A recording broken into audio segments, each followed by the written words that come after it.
Assalamualaikum warahmatullahi wabarakatuh.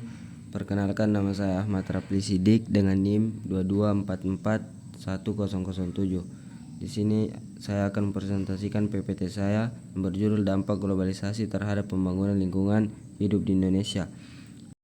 Globalisasi membawa perubahan masif yang membentuk ulang lanskap ekonomi, sosial, dan lingkungan di Indonesia.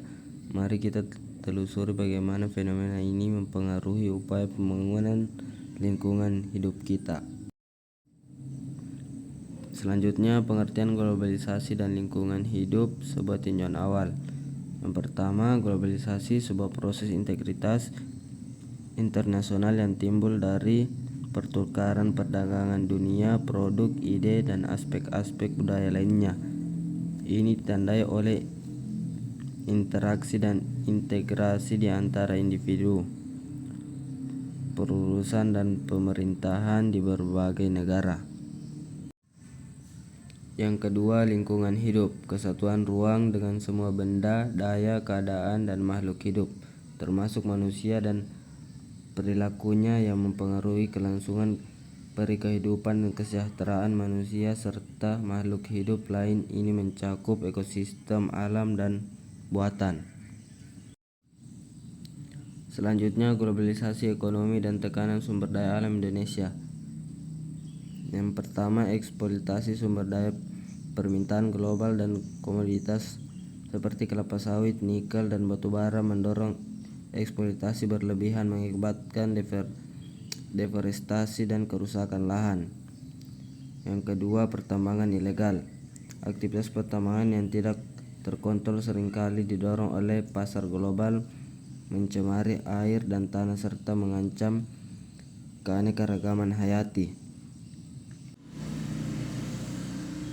Yang ketiga, penangkapan ikan berlebihan. Tekanan dari industri perikanan skala besar untuk memenuhi permintaan ekspor menyebabkan penipisan stok ikan dan kerusakan ekosistem laut.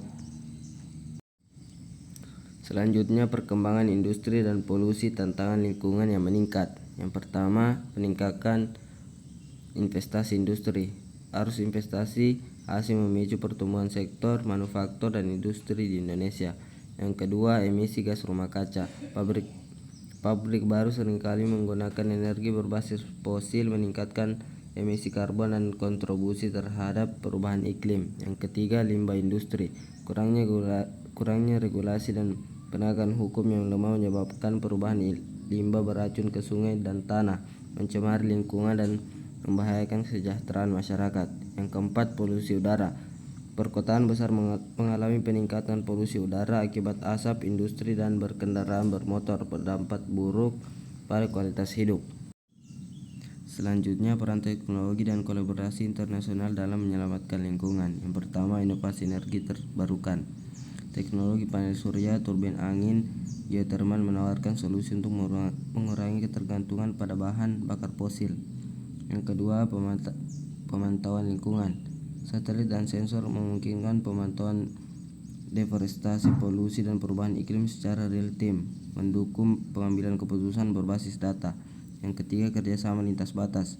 Perjanjian internasional dan pertukaran pengeluaran antar negara esensial untuk mengatasi masalah lingkungan global seperti perubahan iklim dan perdagangan ilegal satwa liar. Yang keempat, praktik pertanian dan berkelanjutan. Pengembangan teknologi pertanian yang ramah lingkungan seperti pertanian organik presisi dapat meminimalkan dampak negatif terhadap ekosistem.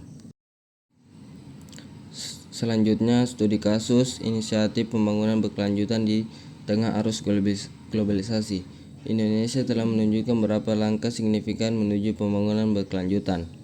Yang pertama, ekowisata di Raja Ampat, mempromosikan pariwisata yang bertanggung jawab untuk melindungi keanekaragaman hayati laut sekaligus memberdayakan masyarakat lokal.